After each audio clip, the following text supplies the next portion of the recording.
আসসালামু আলাইকুম, কেমন আছেন সবাই?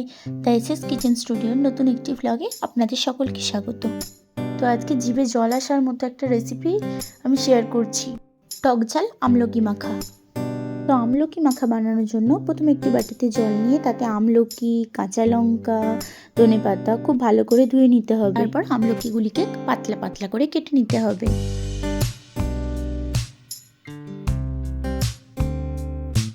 ঝালটা আপনারা নিজেদের পরিমাণ মতো বুঝে দিয়ে দেবেন। তারপর ধনেপাতাটি ছোট ছোট করে কুচিয়ে নিতে হবে। তারপর হামুনদিস্তা নিয়ে কেটে রাখা আমলকি, কাঁচা লঙ্কা, ধনেপাতা দিয়ে ভালো করে থেতো করে নিতে হবে। তারপর এরকম থেতো হয়ে গেলে সেটিকে একটি বাটিতে নামিয়ে নিতে হবে এবং তাতে 1 চামচ লবণ, অল্প পরিমাণে বিট লবণ, ভেজে রাখা জিরে গুঁড়ো, ধনে গুঁড়ো, যারা একটু বেশি ঝাল খেতে পছন্দ করো তারা একটু লঙ্কা গুঁড়ো অ্যাড করে নিতে পারো। তারপর ভালোভাবে মাখিয়ে নিলে রেডি আমাদের ঝাল ঝাল আমলকি মাখা। তো আজকের ভিডিওটা এখানেই শেষ করছি। তো ভিডিওটি ভালো লাগলে লাইক করে দেবেন ও চ্যানেলটি সাবস্ক্রাইব করে দেবেন। তো আজকের মতো বাই, দেখা হবে নতুন কোনো ব্লগ নিয়ে।